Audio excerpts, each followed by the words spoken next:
ICP Academy.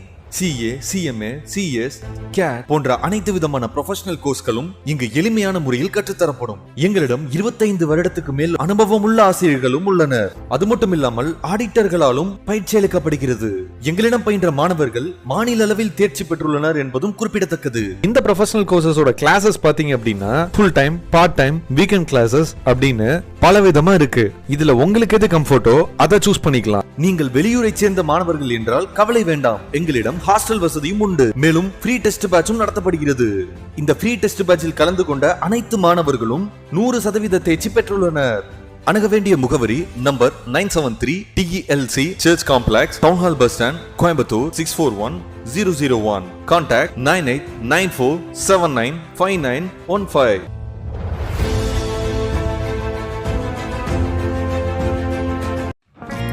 Welcome back friends.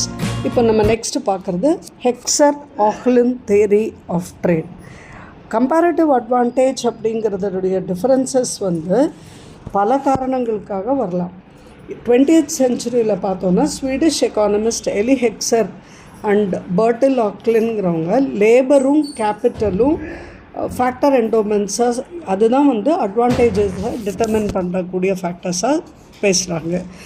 ஹெக்ஸர் என்ன சொல்கிறாருன்னா, ஒரு கண்ட்ரியில் ப்ரொடக்ஷன் ஃபேக்டர் ஆஃப் ப்ரொடக்ஷனை யூஸ் பண்ணும்போது எக்ஸ்போர்ட் குட்ஸு அந்த கண்ட்ரியில் எது ரொம்ப அதிகமாக இருக்கோ அதுதான் அதை வச்சு எக்ஸ்போர்ட் பண்ணணுங்கிற மாதிரி பேசுகிறாரு. அதாவது ஒரு கண்ட்ரியில் கேபிட்டல் நிறையா இருந்து ஃபேக்ட்ரிஸ் அண்ட் மெஷினரி இருந்ததுன்னா கேபிட்டல் இன்டென்சிவ் ப்ராடக்டை அது எக்ஸ்போர்ட் பண்ணும். அதே மாதிரி லேபர் எண்டோடு இதாக இருந்தால் லேபர் இன்டென்சிவ் ப்ராடக்ட்ஸை எக்ஸ்போர்ட் பண்ணணும் அப்படிங்கிறது இவங்க தியரி. இன்னித்த எக்கானமிஸ்ட் ஃபேக்டர் என்டோமென்ட்ஸ் அப்படிங்கிறது இல்லாமல் மற்ற ட்ரேடு பேட்டர்னும் இதை இன்ஃப்ளூயன்ஸ் பண்ணுது அப்படின்னு பேசுகிறாங்க. அப்போது ஒரு கண்ட்ரியிலேருந்து ஒரு கண்ட்ரிக்கு காம்படிஷன்ஸ் இன்க்ரீஸ் ஆகும்போது அது ப்ராஃபிட் மேலேயும் அந்த ஃபேர்மோட எஃபிஷியன்சி மேலேயும் அந்த கான்ட்ராக்ட் மேலேயும் இன்னும் நிறைய ப்ரெஷர் போடுது எஃபிஷியன்ட் ஃபேர்ம்ஸாக உருவாகிறதுக்கு. அப்போ புது ஃபேர்ம்ஸோட எக்ஸ்பேன்ஷனோ ஒரு என்ட்ரியோ நல்ல டெக்னாலஜிஸை கொண்டு வரலாம், நிறைய புது ப்ராடக்டை கொண்டு வரலாம் அப்படிங்கிறது தெரிய வருது நமக்கு. அப்போ இதில் முக்கால்வாசி என்னன்னா, ஒரு நல்ல கமாடிட்டி இருந்துச்சுன்னா அந்த கமாடிட்டி வழியாக நிறைய இன்ட்ரா இண்டஸ்ட்ரி ட்ரேடும் உருவாகும். ஃபார் எக்ஸாம்பிள், ஒரு ரெஃப்ரிஜிரேட்டர்ஸ் டிஃப்ரெண்ட் டைப் ஆஃப் கண்ட்ரீஸ்லேருந்து நிறைய செலெக்ஷன் வருதுன்னு சொன்னால் அப்போ அந்த இண்டஸ்ட்ரியல் கூலர்ஸும் அந்த ஹவுஸ் ஹோல்ட் ரெஃப்ரிஜிரேட்டர்ஸோட இதில் இம்போர்ட் பண்ண வேண்டிய அது கூட சேர்ந்து இம்போர்ட் ஆகும் அப்படிங்கிறது இவங்க கருத்தாக இருக்குது. அதில் எஃபிஷியன்ட் பெனிஃபிட்ஸ் ரிசல்ட் நிறைய ப்ராடக்ட்ஸில் இருக்கும். ஒரே ஒரு சேம் ப்ராடக்டில் மட்டும் இல்லாமல் ப்ராடக்ட் வெரைட்டி நமக்கு நிறைய கிடைக்கக்கூடியதாக இருக்குங்கிறதையும் பார்க்குறோம். அப்போ கிரேட்டர் பெனிஃபிட் அப்படிங்கிறது நிறைய இன்வெஸ்ட்மெண்ட்டை எஃபிஷியண்ட்டாக ஸ்பெண்ட் பண்ணுறதுல நமக்கு வைடர் வெரைட்டி ஆஃப் ப்ராடக்ட்ஸை குவாலிட்டிலையும் சரி கேபிட்டல் இன்புட்ஸ்லேயும் சரி நமக்கு கிடைக்கக்கூடியதாக இருக்குங்கிறதையும் நம்ம பார்க்குறோம்.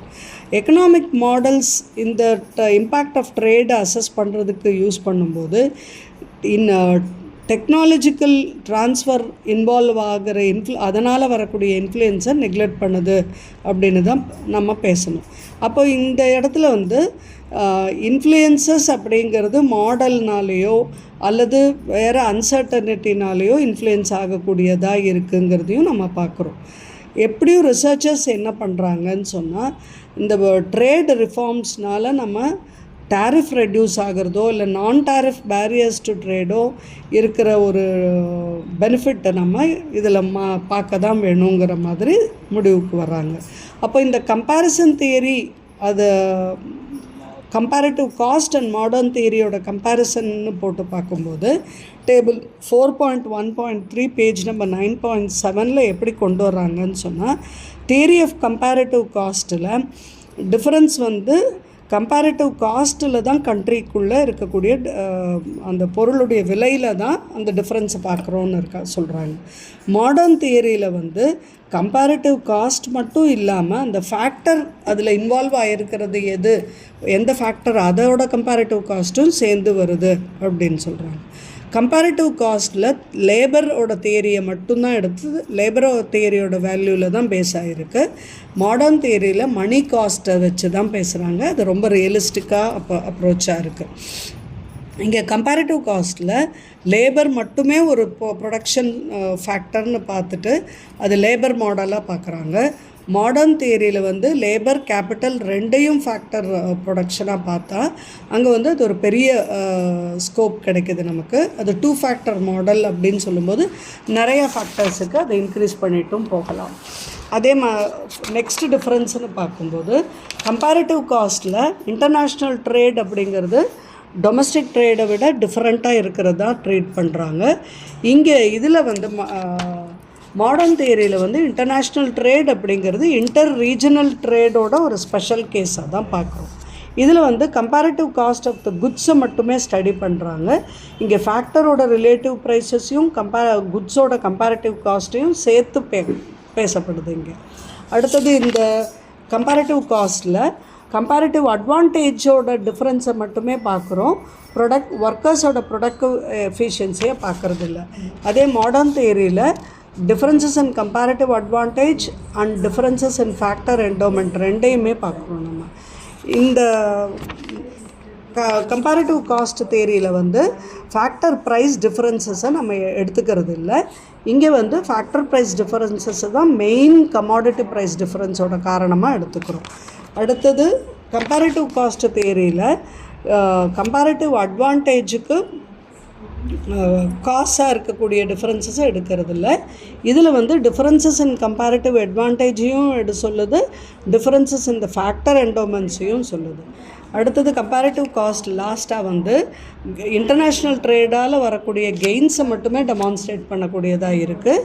பட் இங்கே வந்து மாடர்ன் தியரி வந்து ட்ரேடோட பேசிக் என்னங்கிறத பாசிட்டிவாக கான்சன்ட்ரேட் பண்ணக்கூடியதாக இருக்குது.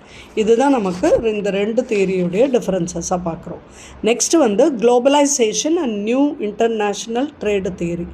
இங்கே வந்து இன்டர்நேஷ்னல் ட்ரேடுங்கிறது 1980 ஒரு ரெவல்யூஷன் ஏற்படுது. இப்போ globalisation and new international trade தியரிங்கிற ஹெட்டிங் கீழே நம்ம பார்க்கும்போது 1980 நமக்கு இந்த நியூ ட்ரேடு தியரி அப்படிங்கிறது நிறையா ட்ரெடிஷ்னல் ட்ரேடு தியரிக்கு ஒரு இம்ப்ரூவ்மெண்டைசேஷன் கிடச்சிது.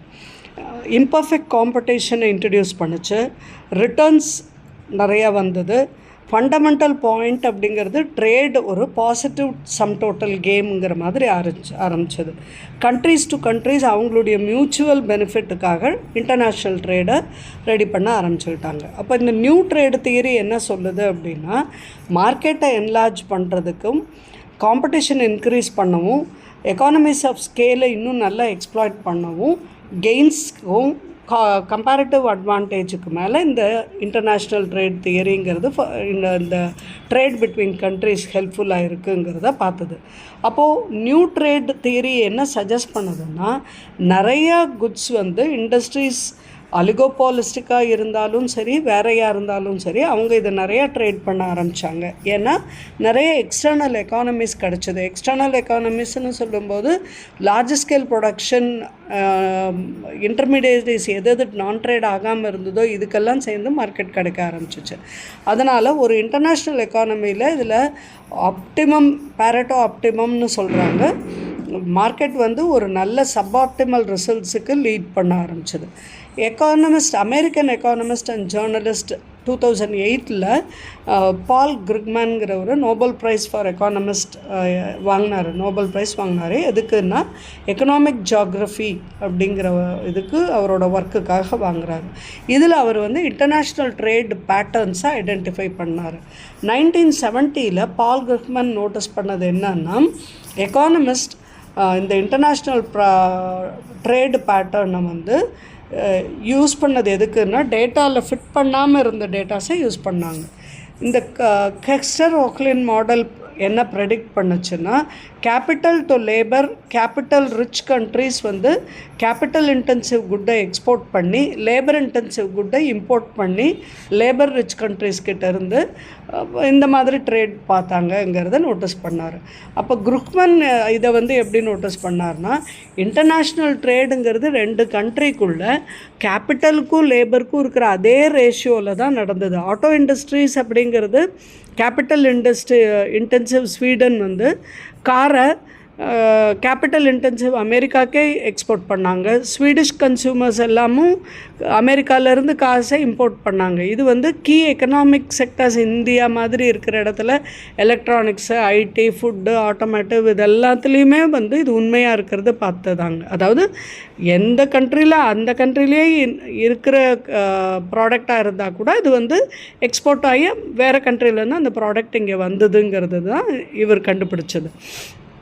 அப்போ கிருக்மன் என்ன டிஃபெண்ட் பண்ணுறாருனா, ஃப்ரீ ட்ரேடை டிபெண்ட் பண்ணுறாரு.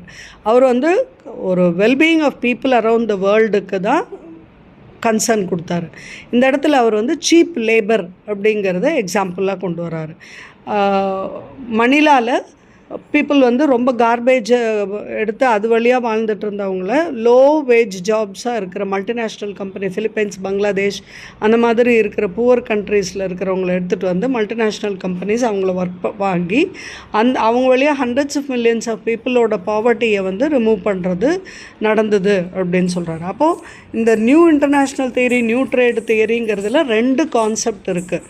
எதுக்கு ஒரு கண்ட்ரி இம்போர்ட் பண்ணுது ஒரு ப்ராடக்டை ஹோம் கண்ட்ரியில் இருந்தால் கூடனா, first economies of scale. Firm வந்து நிறைய ப்ராடக்டை ப்ரொடியூஸ் பண்ணும்போது ஒரு காஸ்ட் பர் யூனிட் அப்படிங்கிறது டவுன் ஆகிட்டே போகுது. அப்போது அந்த ஃபார்ம் டொமஸ்டிக்குக்கும் சேர்ந்து ஃபாரின் மார்க்கெட்டுக்கும் சப்ளை பண்ணுச்சுன்னு சொன்னால் லார்ஜ் ஸ்கேல் ப்ரொடக்ஷன் யூஸ் பண்ணும்போது நிறைய ப்ராஃபிட் பார்க்கலாம். காஸ்ட் ஆஃப் யூனிட் ப்ரொடக்ஷன், ஒரு யூனிட்டோட காஸ்ட் ப்ரொடக்ஷன் வந்து கம்மியாகுதுங்கிறதையும் பார்க்கலாம். அதே மாதிரி நெட்வொர்க் எஃபெக்ட் அப்படிங்கிறது ஒரு person value of a good வந்து அடுத்த ஒருத்தரோட குட் ஆர் சர்வீஸ்னால் அஃபெக்ட் ஆகுது. அந்த ப்ராடக்டோட சர்வீஸ் வந்து நிறைய இண்டிவிஜுவல்ஸ் யூஸ் பண்ணுறதுனால அதனுடைய வேல்யூ வந்து இன்க்ரீஸ் ஆகுது. இதை வந்து பேண்ட் வேகன் எஃபெக்ட்னு சொல்கிறாங்க. கன்சியூமர்ஸ்க்கு நிறைய சாய்ஸஸ் கிடைக்கிது. அப்போ அவங்க நிறைய ப்ராடக்ட் அண்ட் சர்வீசஸை ஹை யூட்டிலிட்டி இருக்கக்கூடிய, யூசேஜ் இருக்கக்கூடிய ப்ராடக்டை இந்த நெட்வொர்க் எஃபெக்ட்டுங்கிறது நிறைய அவங்களுக்கு ப்ராடக்ட்ஸை எல்லா பக்கத்தில் இருந்தும் கொண்டு வந்து சப்ளை பண்ண ஆரம்பிச்சிச்சு. ஸோ அதில் எது அவங்க வந்து ரொம்ப யூஸ்ஃபுல்லாக இருக்கோ, அதை எது அவைலபிள் சீப்பராக இருக்கோ அதை யூஸ் பண்ண ஆரம்பித்தாங்க. இப்போ எக்ஸாம்பிள் வந்து மொபைல் ஆப்பு, வாட்ஸ்ஆப்பு, சாஃப்ட்வேரு, மைக்ரோசாஃப்ட் விண்டோஸ் மாதிரி இருக்கக்கூடிய ஆப், இதையெல்லாம் வந்து நிறைய டெக்னிக்கல் நோஹவ் இருந்து தெரிஞ்சு அதை யூஸ் பண்ணக்கூடியவங்க அதை பயன்படுத்த ஆரம்பித்தாங்க. இது வந்து நெட்வொர்க் எஃபெக்டில் வரக்கூடிய ஒரு பெனிஃபிட்னு சொல்கிறாரு. ஸோ இந்த லெசனில் நம்ம வந்து இந்த various theory of international trade பார்த்தோம். ஸோ இந்த லெசனோட ஒரு சம்மரி வந்து நெக்ஸ்ட் ஆடியோவில் பார்க்குறோம்.